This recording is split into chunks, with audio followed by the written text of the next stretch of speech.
Tommy. Hey, Amanda. Do you like money? I like money. Well, clearly we've gone 500 years in the future and we're talking about Idiocracy. We are? We are. That's today on... Can we talk about?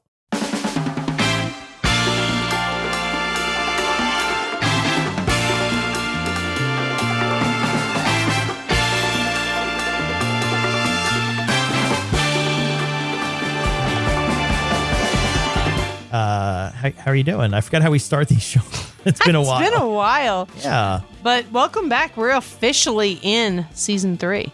Yeah, it's official now. We're 3 seasons in. I think this is when it starts going downhill, or is this when we hit our stride? 3 feels like I have synesthesia, and 3 to me feels like the top of the hill. Okay. Do you have that thing where like you associate things together that don't go together? Like science folders are green and math folders are red. Oh, okay. Do you see what I'm saying? Yeah. Like the number 7 is Wednesday. Do you know what I mean? Now I don't. No, I thought I had it. I lost the thread and nothing. You've flown away with me. I mean, that kind of adds up because we're talking about Idiocracy today. And I know. This is a cult. Like, you know, like we've talked about things like, oh, it's a cult classic. This is the epitome of. This movie did not exist until it was found by a bunch of, I'm assuming, because I was one, stoned college kids. Yeah. Well, there's a whole, and I know some of the history behind this, and we'll get into that and stuff. But I'll throw this out there too. Is way back further than this. Back in 1999, I saw the trailers and stuff for Office Space. Perfection. And I thought it was the coolest thing in the world. And I was like, this speaks to me. Something that I don't know if anyone even remembers is to promote the movie Office Space. I think it was like in Times Square or in New York City somewhere, they had a guy in a cubicle on a billboard with a phone number on the billboard, and you could call the phone number and talk to the guy in the billboard. Like there was a human man they hired to Can we sit do in a that cubicle for this on a billboard. podcast? I don't know if we have that budget. You have to be the human. We don't have 20th Century Fox budget to like hoist a cubicle onto a billboard. 20th Century Fox, if you're listening, we're willing to do it. They're owned by Disney now. Oh, but that was like, I didn't grow up a Beavis and Butthead fan. You know, and even I think King of the Hill was late 90s as well, right? Yeah, that started in like 97. And so I wasn't a King of the Hill fan. I wasn't a Beavis and Butthead fan, but when Mike Judge turned to live action, I was a fan of that. I was into Office Space. And so that was the first, I want to say, like live action movie that he did. And then you fast forward to, 7 years is when Idiocracy comes out. But there's a whole backstory and I'll get to that. But second Mike Judge movie, but I was one of the people that got to see Office Space in theaters. The other I'm very proud of in that realm around that same time was Super Troopers, which it was like me and my friend and then 2 girls sitting far away from us adolescent teenage boys in the movie theater.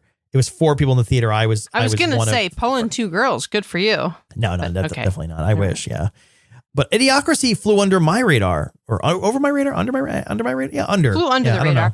It came out September 1st, 2006. I know a little bit about the drama of it coming out and like not being received and being pulled because I do listen to a bunch of podcasts that, one that Dak Shepard hosts, and he has a lot of people on from Idiocracy.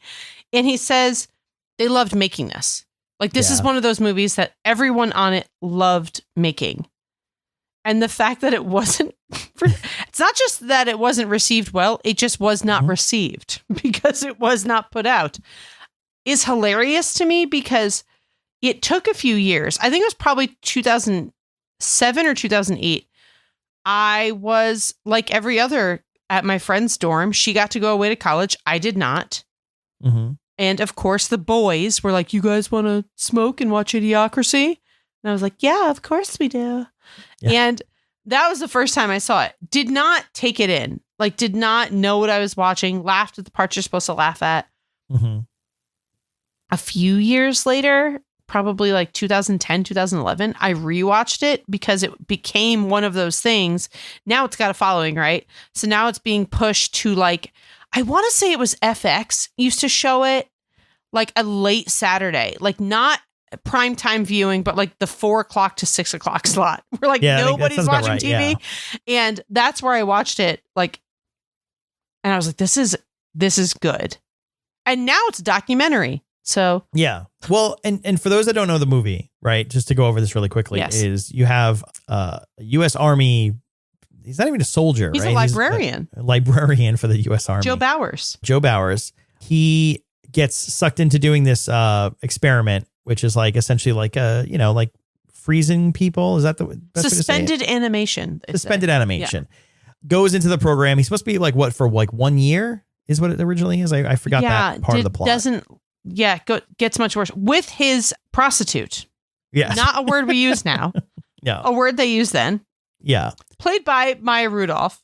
And he is played by Luke Wilson, which just makes this all that much better.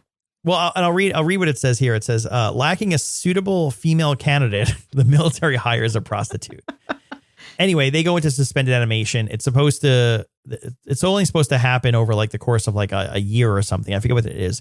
But basically, the project gets suspended. They forget about it. They basically, they leave these people in suspended animation for 500 years, at which society just devolves into, again, to your point. Today. Just, idiocracy. And that's where they wake up, and then we get to the 500 years later. 500 years. Yeah. It's we're getting way close to that 500 years. And it's hilarious. Isn't it like a garbage? Don't they get woken up because like an avalanche of garbage goes through Frito's apartment, which is just like the funniest. And so, Joe awakens in 500 years in the future, thanks to a garbage avalanche. And then he walks around and figures out that he's in the future, and things are a little crazy. There's so much detail in here, by the way. And I'm a big fan of Mike Judge's comedy, especially his live action comedy. I know he's really well known for Beavis and Butthead and King of the Hill and things like that. But I have to say, like, big fan of, and we should do an episode on this too. Silicon Valley. I love Silicon Valley. Love Silicon Valley, which is like, to me, peak Mike Judge, because you get live action Mike Judge comedy plus it goes on for several seasons. But this one's great, and just like all the little things, the fact that everyone wears Crocs, which is, there's a story about why that's the case in this movie too. Hilarious. This is 2006, right? Yes. And also, just to kind of backtrack a little bit, I'm sure you know all this stuff, but for those of you that don't, this whole idea about Mike Judge making this movie sparked from a trip to Disneyland. Really? He wanted to make a movie about evolution starting in 1995, but he went to Disneyland with his kids, and they were waiting online at the Alice in Wonderland ride when someone behind him had a stroller and 2 little kids, and this other woman who had 2 little kids was passing by. They got into a fight, and they were like cursing at each other in Disneyland, calling each other bitches and F-bombs and all this stuff. And he was like, I'm sitting here thinking I'm in Disneyland and thinking about how Disneyland was envisioned in the 50s, and this is what it's evolved to, and thought, this is a movie. And that's how Idiocracy was born. Oh, that's crazy. Which is hilarious. But the whole universe of Idiocracy seems so off kilter and like out of pocket, and none of it's going to add up. And the Croc thing has really stuck with me. Do you own a pair of Crocs? Let's just. I don't. I do. I have never owned a pair of Crocs, and I don't want to. The rest of my family does, but I don't. I can't. I don't wear them in public. They are at home for taking the dogs out. They're my at home. They're like, like people call house slippers. As a Puerto Rican with a Puerto Rican grandmother, my house slippers that she used to throw at me. Yeah. I have worn them in public. Like, this is how savage my family is. I wore them to, what holiday we just had? Easter. Okay. I was so sick on Easter. I wore Crocs and like leggings and a sweatshirt to Easter dinner. And my sister Teresa roasted me so hard. She was like, bro, you went out of the house with your fucking Crocs. What if your car broke down? Like, she shit on me so hard. I was like, I wasn't going anywhere. She's like, yeah, but what if you had to go somewhere? Those are in public shoes. People would know that you wear Crocs in public. And now I never could before, but now I can't wear them in public. Well, do you know why they're in this movie, by the way? Do you know that story? Well, I know the production designer basically was like that Darren Guilford wanted everyone wearing Crocs and they didn't even know what they were. And Mike Judge said, like, you'd have to be an idiot to wear these. But I don't know anything other than that. Well, they were trying to figure out, again, there's a lot of detail in this movie and stuff that I don't even think you notice or they get credit for. Like the fact that they can't grow plants, right? Which is like the whole point of the movie. So there's no cotton. So all the clothes they wear are all like plastic, which it's so unnoticed and you like probably don't even recognize it. But it's like, yeah, all the clothes they're wearing are like made from plastics. But no, the production designer was like went out looking because, again, they had a very limited budget doing this and was like trying to figure out what they could like, what shoes or whatever. And again, detail, but at the same time, like budget. And at that point, Crocs was like this little startup company and created these like plastic shoes. I can't even believe that they existed then. Well, the whole point to it was like they just looked at it and were like, oh, to your point, like it was like these are so stupid. But they also, because they were plastic and they looked pseudo futuristic in like they were very rounded. They didn't look like regular shoes. And so they looked kind of like alien and futuristic a little bit. But at the same time, it was like, yeah, but you look stupid wearing these. So it sort of fits the bill for Idiocracy. Costume designer is the official title. She had a limited budget also. And for the shoes, so we shot it in 2004. She tells me, okay, there's a startup and it was Crocs, but they weren't out in the world yet. But it was a small company. And she goes, look at these horrible plastic shoes with holes in them. She said, we could really save a lot of money, just put everyone in these things. And then I said, well, what if by the time the movie comes out, what if these become popular and people are wearing them? She said, oh, these are never going to become popular. No one would ever wear these things. They're horrible. And then, yeah, there you go. But then it took 2 years for the movie to come out. But then people are going like, oh, that's pretty funny that you put everyone in Crocs. Like, I'm not defending Crocs in public, right? Like, yeah. I get it. There's a time and a place. But like little kids totally make sense. They're waterproof. They can be slipped on, slipped off, like super easy for parents. Totally get it. For people with disabilities, very easy, on and off. Like they're comfortable, they're breathable. Older people, I totally get the allure of Crocs. Yeah. It has taken away the whole you have to wear shoes, no shirt, no shoes, no service. Yeah. Can they really constitute as shoes? I mean, like if a flip-flop can, I guess they can.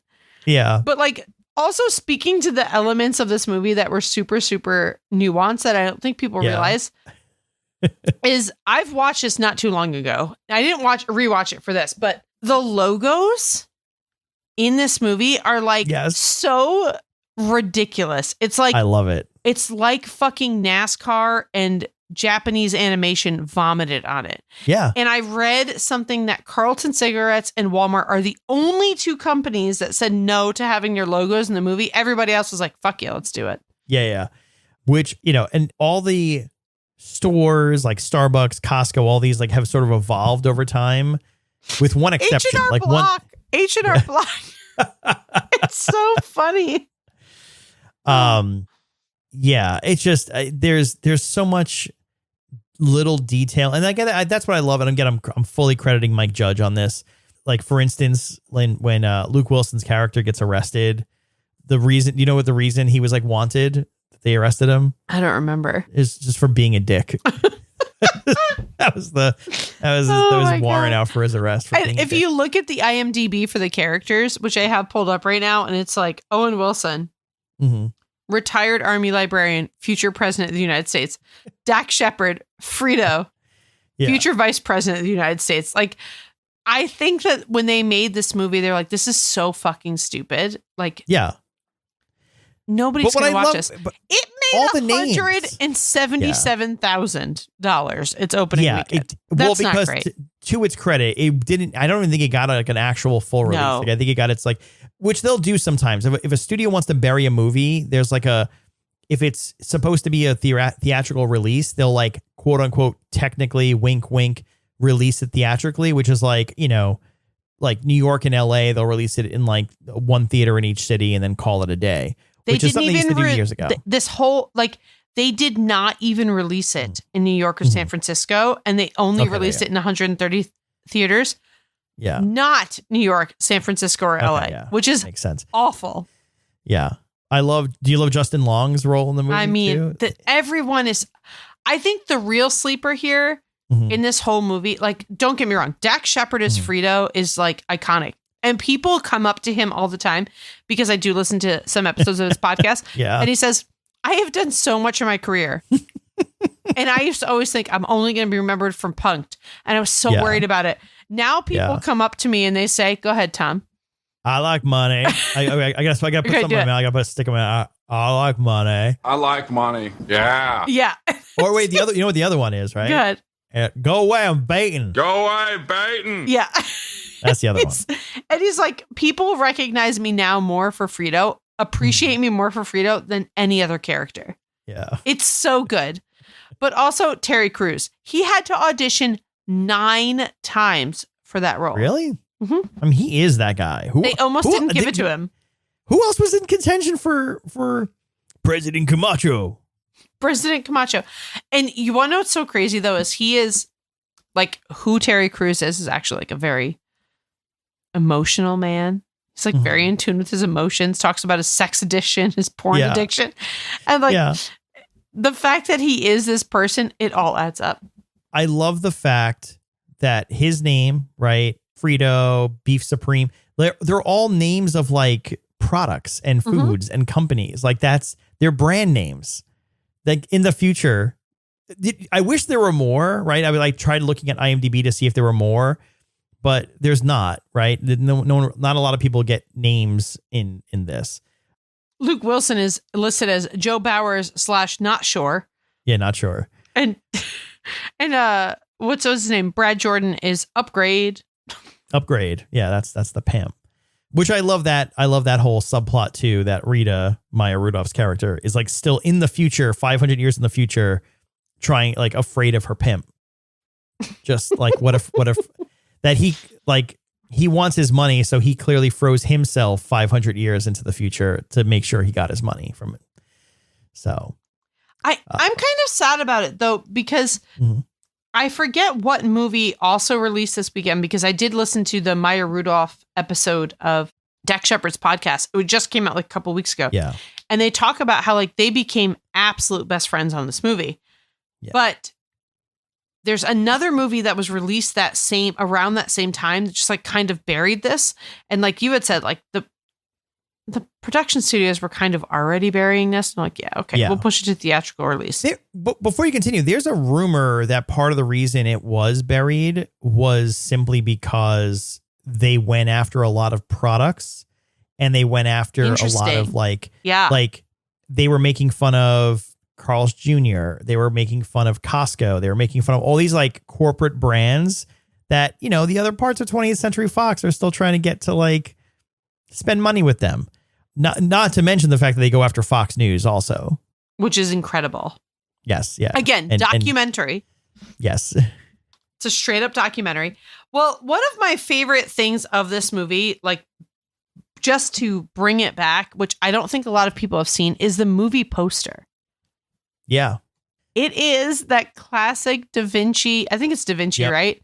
Yeah. The man, the anatomy of a man. But it's just a fat dude. Yeah. Like, it's a fat dude. In like, as my family used to call them, totally politically incorrect guinea teas. What did your family call those, by the way? I mean, inappropriately, they couldn't call it guinea teas. Okay, yeah. I mean, there's another name for it too. We were Italian. We're not going to say the other name. Say the other. Okay. Okay, yeah. And the boxers. And it's just like the most ridiculous picture. But like that is... don't you think if they re-released this now, it would kill? Like if Gen Z found this, it would destroy. Well, I mean, here's the thing. There's a lot of stuff in here that isn't politically correct, but on purpose, because that's that's the whole point. Yeah. Yeah, that's the point. But at the same time, I mean, there's a lot of references you have to get from, not a lot. I mean, it's essentially it's a degradation. Like Carl's Jr., Fuddruckers. I forgot the Fuddruckers one. Fuddruckers. Just, yeah. I don't know. I feel like anyone could enjoy this movie. It's just silly and stupid. And again, it's all the fun of, it's, I don't know. It's a lot of fun. My sisters and I used to, my friends from college and we would, I played soccer my whole life and we used to pour the Gatorade out in the grass. Like when your Gatorade would get really hot in your soccer bag, because it would. Yeah. You'd have it like in your book bag.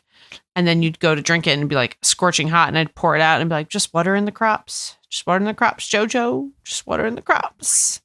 And like nobody would get what I was doing. Yeah. And I had one friend who was like, is that from Idiocracy? And I was like, fucking besties for life. We are still friends, just so you know. Almost 20 years later. Wait, water? Like from the toilet? From toilet? Wait, can I also say something? This is very confusing. Yeah. We're gonna leave in suspense here unless you know something about this. Probably don't. I don't know why. There's one character in the movie that I always like. I had a little crush on. Right. Okay. And who shall that be? It was the secretary, the attorney general, Sarah Rue. Yeah. Why is she uncredited in this movie? I don't know. I mean, she's not on Wikipedia. She's in the cast. She if you go so apparently if you go to IMDb, okay, she's marked as uncredited. I actually looked around. Apparently she's like uncredited in this movie. There's a bunch of people in like the Secretary of Defense and State, right? All the people. I mean, on Wikipedia, she is undercast. Oh, she is. Oh, okay. Maybe this little blurb, but she was in the 2000s. I mean, she was big. Yeah, that's what I was wondering. I was like, is there a reason why she's uncredited? Because I know she's sort of also become a little bit more of like the rom-com, like she shows up in a lot of rom-coms and things. Anyway, sorry, I just want to talk about the random actress I had a crush on. I know her face so hard. I know, right?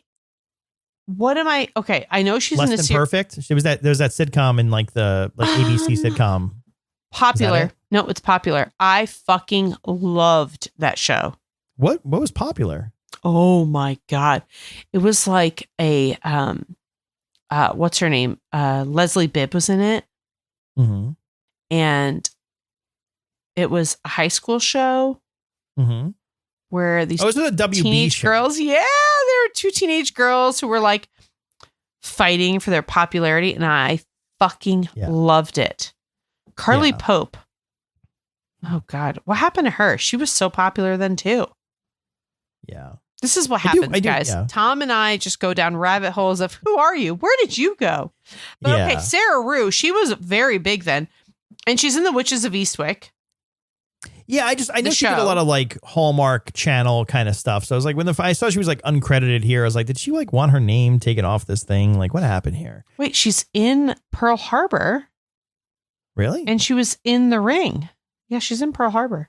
Oh, wow. Her role was written for her by Michael Bay because he was so impressed with her. From what? Her small part as the babysitter in The Ring. Oh, okay. I didn't realize. Good for her. I do find it interesting. Like, I love the whole rules of engagement. With that too. Yeah. I do love the whole little like secretaries, like the White House staff, if you will. So ridiculous. Well, because there's also, was it Dave Herman? Is that his name? Yeah, David Herman from because he was in the Office Space. Yeah. He was Michael Bolton, who is not going to change his name because he had it first. So this is another one of those movies, though, where I think we've talked about a couple of them. So didn't do well when it came out, right? Like truly did not do well. It was buried, push a DVD. Studio didn't want anyone to see this. It's a testament, and you mentioned it too. It was on FX. It was on Comedy Central. It's a testament to like, it's one of those movies that people discovered not because the studio wanted them to, but simply because they just were like, screw it. We have this IP. Let's just put it on, FX in the overnight hours. No one will notice. And then it actually caught on. This is how old we are, Tom. Yeah. It was released to DVD January 9th, 2007, and it earned $9 million just on DVD rentals. Wow. On rentals? Yeah. After only earning $177,000 its opening weekend, and eventually box office revenue total was $444,000. That's it did pretty bad. Its budget was $2.4 million. Which is actually not bad. You know what's really funny? I don't know about you. You know what like the set design reminds me of? Like the world they built in this, like especially like when they're outside and stuff. It reminds me the Babysitter movie. What's it called? Babysitter movie. Oh my God, what movie did we just do? The Adventures of Babysitting. Adventures in Babysitting? Yeah. No, I was gonna say, you know what it reminds me of? It reminds me of Super Mario Brothers, the one from the 90s with John Leguizamo and I have not thought about that movie. Yeah, the movie that turned Nintendo off from actually making movies for like 20, 30 years. That movie. Bring that to that. Did you watch the most recent? I did. I thought it was really good. Yeah, it was good. It's fine. It's fine. You know, I wish we can, cast people that aren't Chris Pratt in anything voiceover roles and anything. Yeah, cool. But this, by the way, this was the last live action movie, unless, I mean, I guess if you technically Extract came after this. So I'm gonna double back on that. But I didn't like Extract. I didn't even watch it. You didn't watch Extract? No. That's with it's got your buddy in there. Who, Pedro? Jason Bateman. Oh, I do love Jason Bateman. You're right. Yeah. Okay, maybe I'll watch it. But there is, not to get political here, which this movie is all about politics, ridiculous politics. But it is pretty hilarious how during 2016, during like the primaries, Ethan Cohen was like, it's a little bit ridiculous that we had a pro wrestler turned president. Yeah. Said how insane it was. I mean, Is The Rock going to be president next? I mean, would he beat Camacho? I mean, oh man, do we want to talk about what The Rock's been doing lately? Oh, pissing everyone off. I'm a very big Rock household. You do realize that? I'm not. You know what's funny? I think I had this conversation at the Gotham West Studios office with someone about how I had it with Kyle from Can We Geek About, where I said I was like, I really love, you have like the wrestlers turned actors. There's like three main ones, right? It's The Rock, John Cena, who I love, and Dave Bautista. I love all and three. I was of like, them. I am a fan of. I love Dave Bautista, and I really like what John Cena just owns it. Like John he's Cena's just like, hilarious. I like being silly. Yeah. The Rock and his whole shtick about he's a brand now. He's not a human anymore. Who cares? Have you seen Moana? It's incredible. Yeah, I'm not saying the guy's untalented like Chris Pratt, but what I'm saying is, don't watch The Tooth Fairy. Is that what the one movie? Was it The Tooth Fairy? That is one of his. But that's the thing too, is like, but it's to the point where like, I remember there was like drama on the set of like Fast and Furious where like, Vin Diesel takes that franchise very seriously, because they're all family, all that garbage. And see how I feel about it. I come from a broken family, but anyway, with that, like there was all this turmoil and everyone's like, oh, Vin Diesel, like, is a little upset because the more famous person came on set and caused a stir.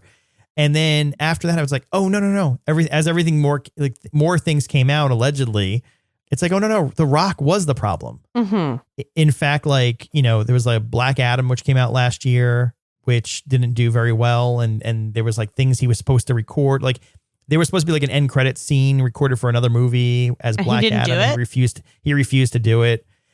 The Rock is, from what I've heard from the rumor mill, it's very much about his image, and he has to like. My fiance will never listen to this podcast now. I know. If I died tomorrow, this is coming from me, not you. The person he would seek solace in, Dwayne "The Rock" Johnson. No. I'm saying, does he? What about John? How does he feel about John Cena and Dave Bautista? Because those guys are obsessed. Great. First of all, you're talking to two people who literally find half dead animals on the road, and we're like, we can save you. Come to our home. Dave Bautista has like 500 rescue dogs. Number one. Okay. Number two. Dave Bautista is the biggest wrestling fan, but biggest 90s wrestling fan. Like maybe early 2000s. Yep. Maybe. So the was it WrestleMania?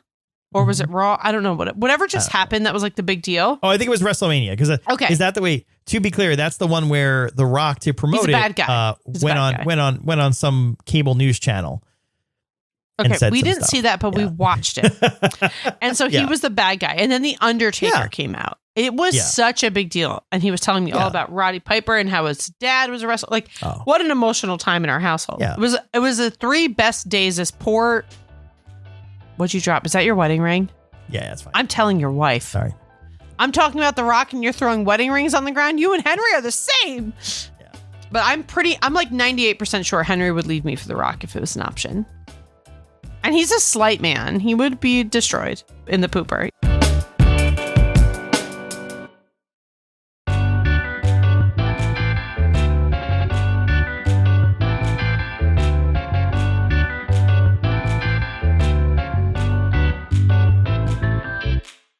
Here's the thing. Yeah. I'll work backwards. When it comes to Dave Bautista, who I think is one of the most wonderful human beings on the planet. But also, I don't know if you've actually heard this from him, because he was offered very similar parts. He was offered like the big brute guy part. I think we talked about this in the Glass Onion episode, no? Maybe. Yeah. He wanted...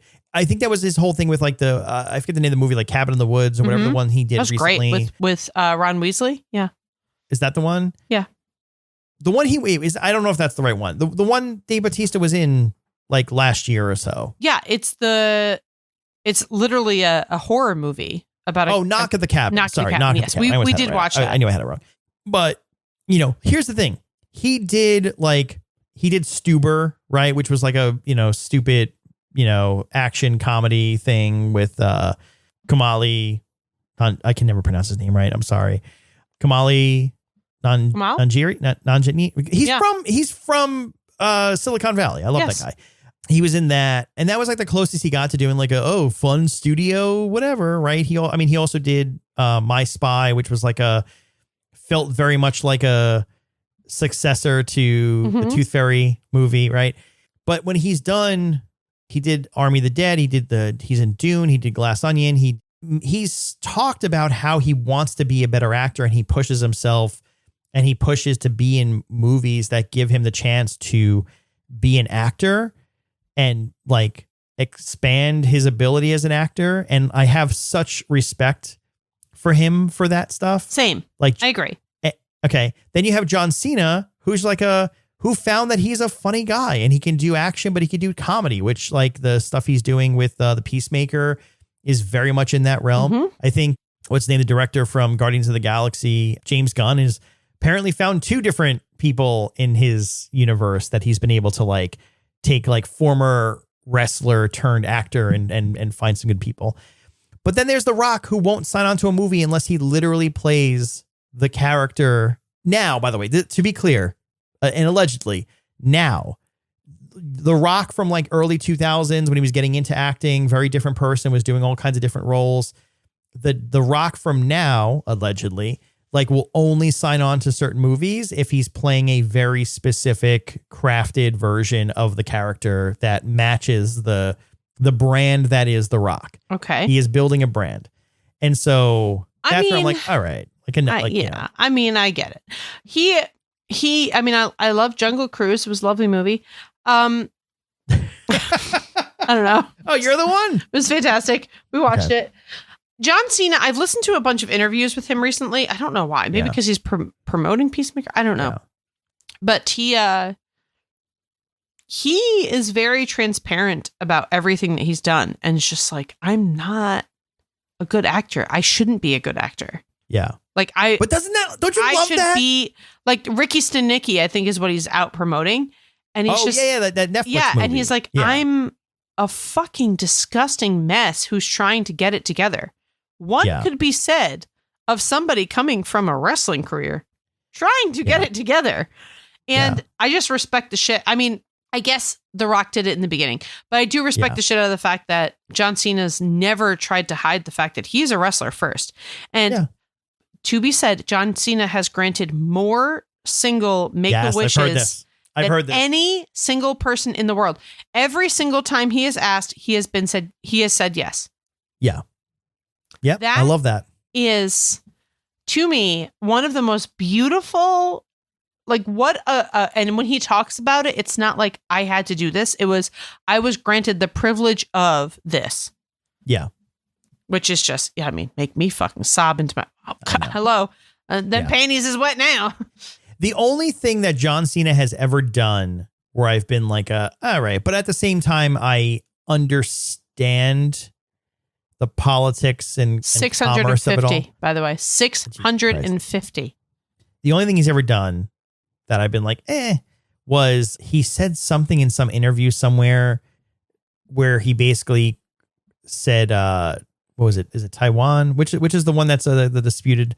The New York City public education system is failing me. Which is the one that China doesn't want you to call another country because it's actually a part of China, according to China, but not according to. And he agreed with China. He basically said like, and I think it's Taiwan, but he like referred to like, I'm excited for the movie to like do well in China and Taiwan, and like, that's the same place. And so he had like in Chinese or Mandarin, I forget what language it was. He had to like on a cell phone, someone like we had to like apologize.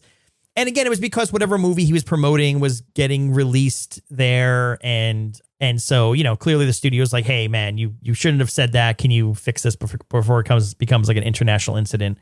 So yeah, and he apologized for saying Taiwan as a country.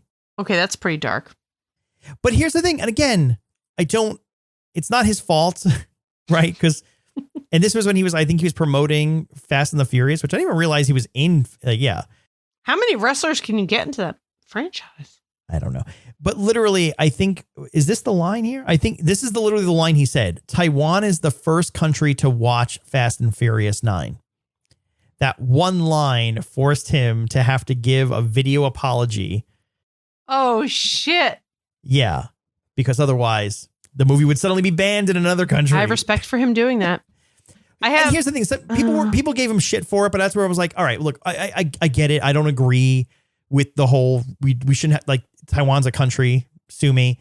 But at the same time, I get why he had to do it. I don't give him crap for that. But like, I think him and Dave Bautista is like just a real dude who's he's not here to kiss ass or whatever.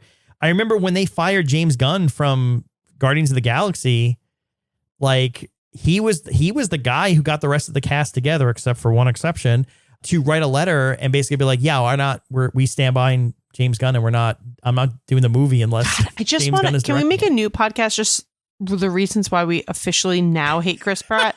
Because I love him so much. Watching Parks and Rec reruns, I'm like, Chris Pratt, you adorable little genius. Speaking of Chris Pratt, we had talked about Justin Long earlier, and one of my fun facts that I have written down is Justin Long got the script from Stuart Cornfield for this movie, who is apparently Ben Stiller's producing partner. I believe he is now passed. But they were talking on the set of Dodgeball. So Justin Long is on Dodgeball right now with Ben Stiller. Yeah. So Stuart Cornfield came up to him and said, my favorite comedy script that's out there right now being passed around is probably never going to get made. I'm going to give it to you so that you can see it. It was this part.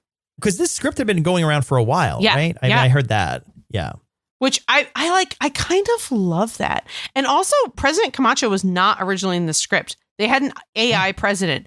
Also, fucking freakish, man. Yeah. Like, that's too close. Too close. I can't get over it's the way he does comedy, and like, I don't know, there's something so comforting. Like this to me, I've seen Extract. It's not a great movie in my opinion.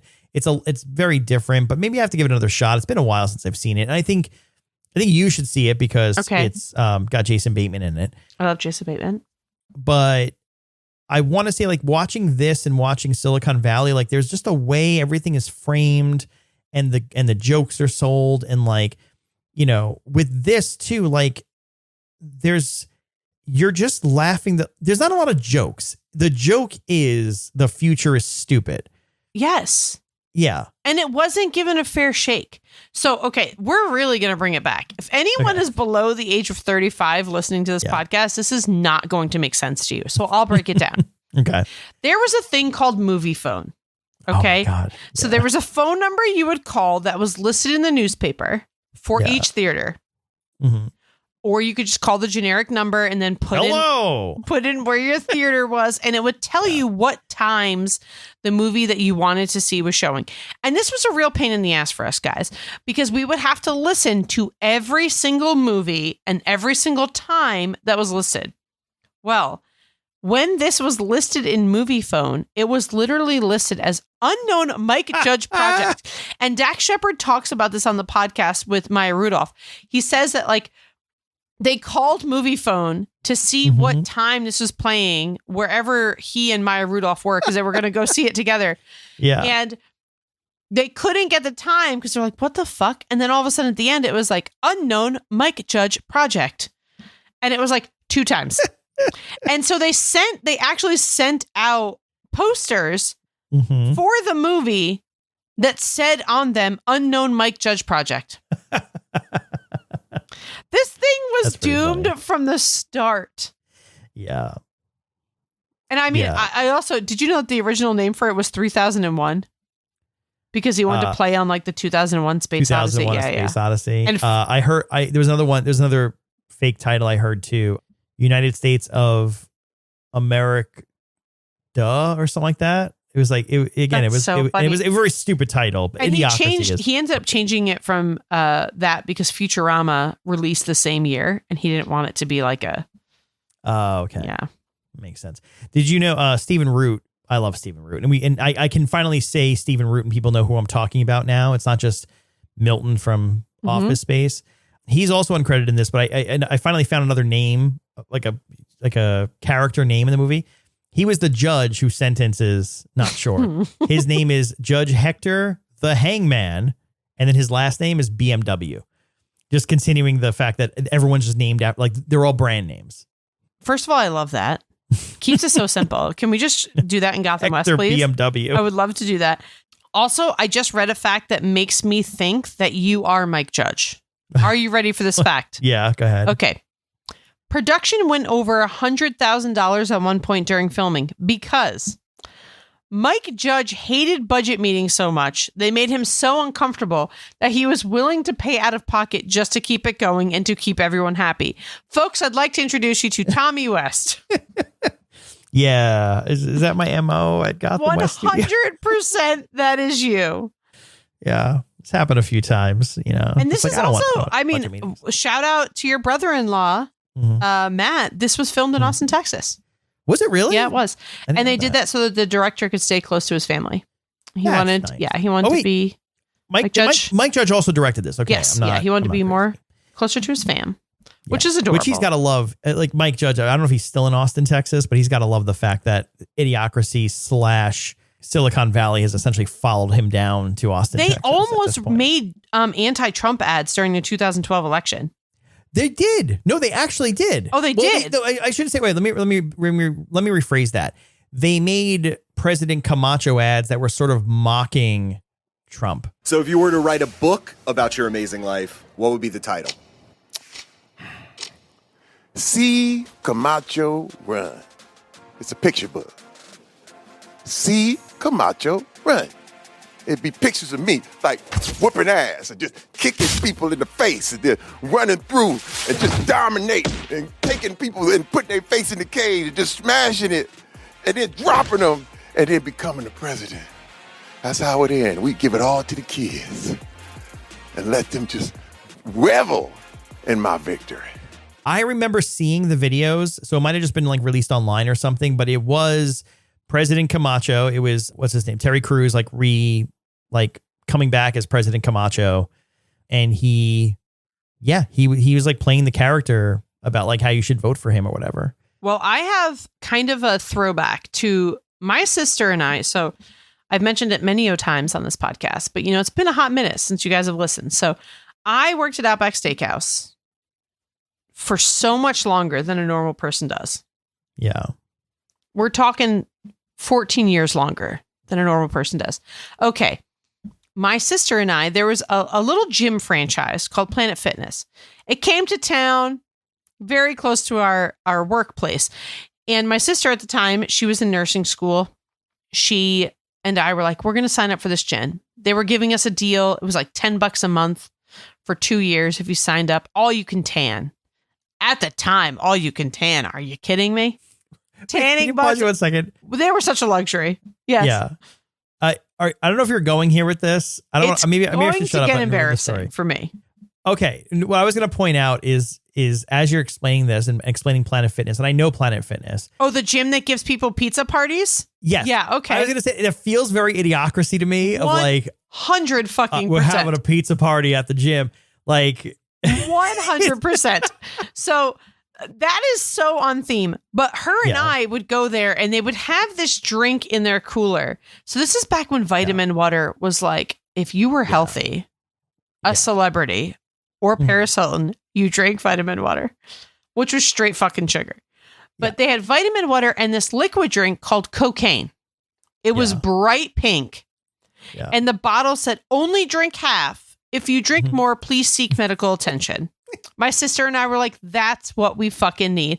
We just slaved away slinging bloomin' onions all day. Let's go to Planet Fitness, eat our free pizza, have our 14 Tootsie Rolls, chug a vitamin water, and drink this cocaine. That company went on after this movie came out. This is all within this time. Okay. 2007, a year after the release, Redux, I don't know if they're French or not. They created cocaine. I just want you to know, yes, this did get pulled off the shelves. Why? Because people were dying of heart attacks and we drank it like water. So let's just start there. They created the Bronado energy drink, the Brondo energy drink. Brondo. And they said they didn't care what was in it. It had to give you an uncomfortable amount of energy and be bright green. And it had to have electrolytes on the bottle because that's what Brondo said it was. And this existed. You could buy it and drink this. Yeah. I'm so like, Brondo. What a time to be alive. Yeah. You think it was in Planet Fitnesses across America? I think, I think Planet Fitness is the Idiocracy gym of America. It is absolutely. And I mean, it looks like it looks like something out of the movie. The lunk alarm. Yeah. Can I just point out something else that like I just blew my mind a little bit? So I was like looking at the cast again, looking for, like other character names. And one of the top billed people in this movie, because again, there's not a lot of characters, right? We haven't even talked about this fucking movie. We're talking about everything that has to do with this movie. We have not even talked about the movie. Well, what I was going to say is doesn't have a very deep cast, right? There's a lot of like supporting like smaller characters and stuff, but like, the main characters are, it's Luke Wilson, Maya Rudolph, Dax Shepard, Terry Crews, and that's pretty much it, right? Like there's some like, supporting characters elsewhere, but then that's pretty much it. And then I mentioned already, but Beef Supreme, the guy who played Beef Supreme, do you know who that is? Hold on, because I have it pulled up. Yeah. Beef Supreme is played by Andrew Wilson. Right. And I'm like, all right, I never really heard of this guy. Okay, I guess he's been in some things. It's Luke Wilson's brother. That is another Wilson brother? It's another. Yeah, there's a third Wilson we didn't know about. I'm looking at his Beef picture. Supreme. Who my favorite part of the movie. Oh, is he really? Okay. Yeah. One of my favorite parts of the movie is when Not Sure is trying to give us impassioned speech. And Royal Tenenbaums. Yeah, he basically anything else his brother's in, which is good for him. Incredible. Yeah, just all the Wilsons just are in movies with each other. That's how they survive. Honestly, that's how you should survive. That's what you've done with Gotham West. So pretty much. But with what I found funny is it's the scene towards the end where he's like giving this impassioned speech, like just like he knows the water will work, and then Beef Supreme just looks at him and puts up his hand and like bends his wrist, implying he's gay. Because and please pardon me, I'm quoting the movie, but the line from Justin Long, who is the doctor. Dr. Lexus, another product. Oh my God, wait, is that his name? Yeah, he's Dr. Lexus. God damn it, I missed it. Oh man, that's great. He says, your shit's all retarded and you talk like a fag. That's his diagnosis as a doctor. Now I apologize. That's the line from the movie, but there's a lot of that, which by the way, again, bringing yourself back to there, speaking of lunk alarm, that was like, it's such a very Idiocracy thing of like society, just be like, oh, you're gay. And so the fact that he gives us a big impassioned speech and it's like, just give it time. And then he just looks at him and like makes a little face and then bends his wrist down, and the whole audience is like, just like loses it, and they want him to kill him, apparently. Just cherry on top. The movie's so good and like that. And that's the thing too, is the fact that like Fox was like, no, we got to bury this movie because it makes fun of too many things. It's like, no, man, I think it's pretty much just putting a mirror up to society and you as a corporation. Especially now, the whole extreme court is like, well, I've been watching that for about 3 weeks now. Pretty sure we're watching Extreme Court. Yeah. Also, the fact that right now on IMDb, as I'm looking at this movie, it's giving me ads for buying Butterfingers. So I actually really want one right now. I wish they didn't get stuck in my teeth so much. I've never eaten a Carl's Jr. I kind of want to after seeing this movie. Where are they? You? Is that who owns Hardee's? Aren't they the same company? I think it's the same. I think it's the same thing. And I got to look this up now, but I'm pretty sure it's like West Coast is Carl's Jr., East Coast. I just had a Justin Long waiting moment. Okay. What's that? I have to share this with you guys. Okay. You remember, because we're talking about Justin Long. You remember in Waiting, when Justin Long takes this big fancy business people's order at their table and he doesn't write anything down. Mm-hmm. And then the guy at the end is like, you are absolutely incredible. I would love to have you come work for me. Yeah. And Justin Long's like, finally, my fucking ticket out of this shithole, and hands him a card for another chain restaurant. Yes. That happened to me. Oh my God. Bartending at Outback Steakhouse. There was this wonderful couple. Mm-hmm. They weren't an actual couple, but two people that came in, and they were the vice president of Carl's Jr. / Hardee's. Vice president.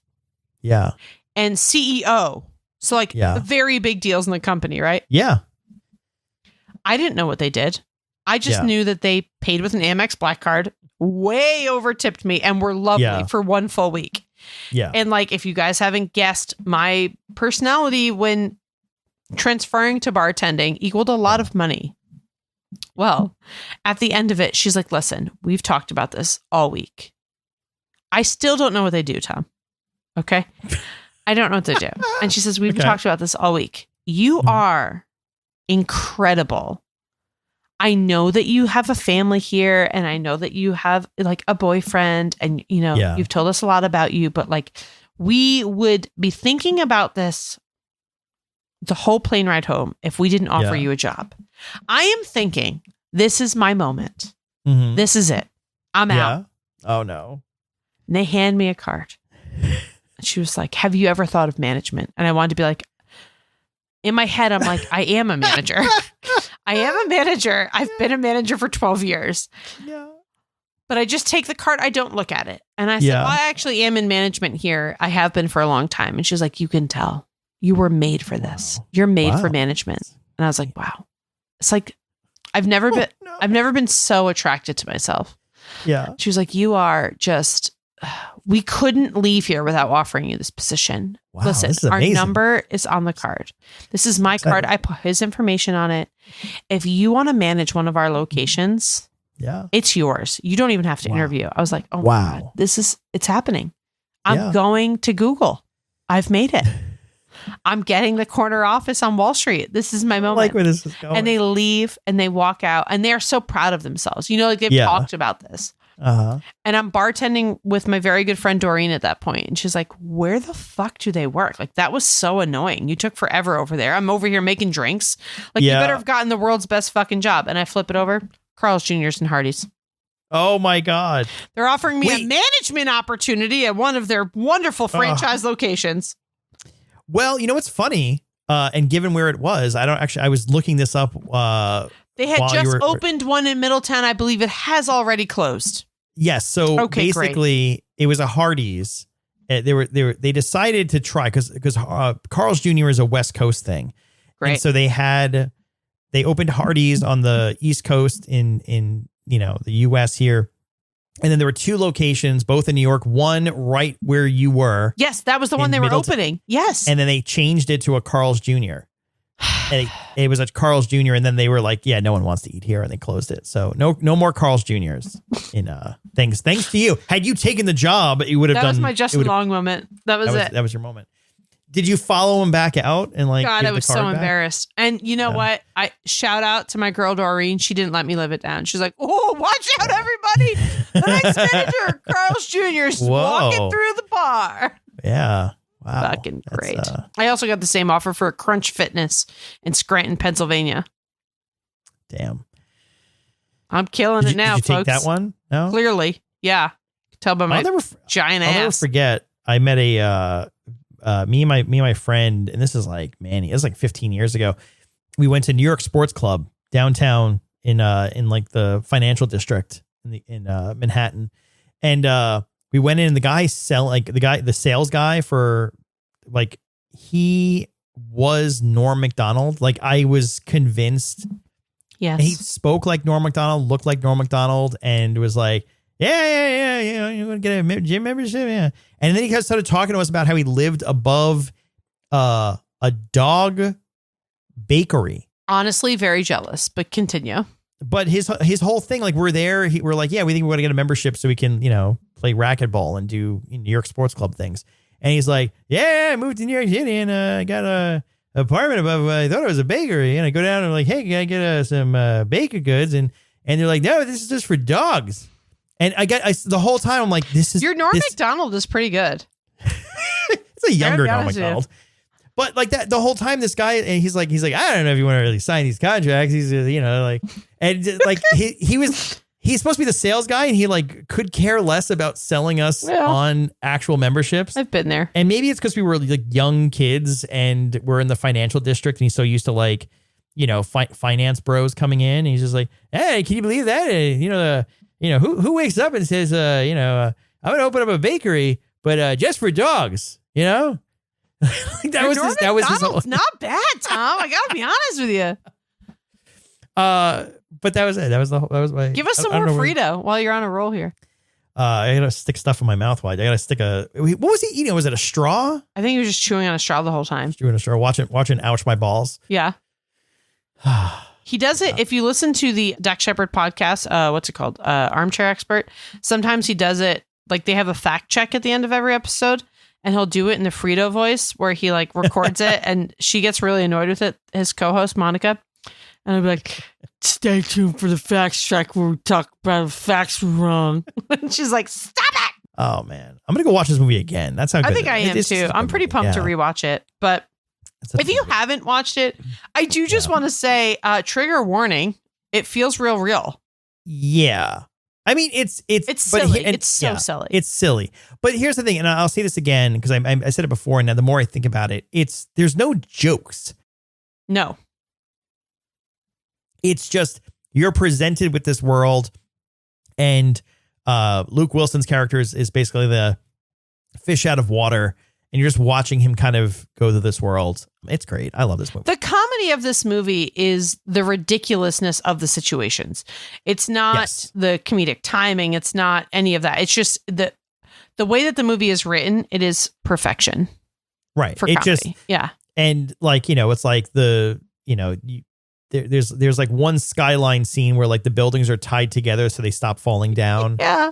Right. Like it's just stuff like that. The whole reason this all happens because someone throws a beer can onto a pile of garbage, which I read somewhere else. Someone's avalanche. Like, yeah, what someone else points out, like it's a beer can, it's recyclable, and the fact that like they threw in the garbage pile, like again, they're stupid. They don't care. Yeah, they don't care. There's also a movie. I think it's WALL-E. Is that the Disney movie? Yes. Where the people are just like on the conveyor belts getting fed. Yes, this is the funny real live action version of WALL-E. Yeah. Yeah. If they just merged the two and like WALL-E showed up, that would make a little bit more sense. Anyway, I'm gonna go to Carl's Jr. or wait, you're about to go on vacation, so are you? Yeah, I gotta see if there's a Fuddruckers near. I don't think they exist anymore. Yes, they do. Come on, Fuddruckers exists. I don't know. Dak Shepard talks about how sad he is all the time about it. There is a Fuddruckers in Parsippany, New Jersey, which is the closest to us here in New York City. We have to go. Yeah, we should do it. Yeah, I haven't been to a Fuddruckers in God knows how long, and I also don't know why they still have that name. Because at some point, why not? Wasn't there one in Middletown for a little while? I don't know. But I mean, who's keeping? They couldn't even keep a Carl's Jr.'s open it's because I didn't take the job. Clearly, had you taken that job, everything would have been fine. Everyone's out of a job now, thanks to me. There's so many permanently closed. They're just closing all of them. I know. All right. Well, keeping it real light for this one, guys. Thanks for being patient on our break. We are back though, and happy to be back. And we're gonna. I don't know what we're gonna do this season, but we're gonna do it. We got some things planned. Things planned. You're stretched so thin though, because like you're on like 17 different podcasts. I wish I was stretched so thin. I wish all the podcasts I did made me thin. Stretch me thin, baby. We're just going to do a podcast about Ozempic and cocaine, and then... oh my God, the energy drink or the drug? Both. Won't try the drug because I know I'd love it. All right. Yeah. This podcast is brought to you by Ozempic and cocaine. Yeah. All right. So we'll see you guys next time. See you next time. Bye. Bye.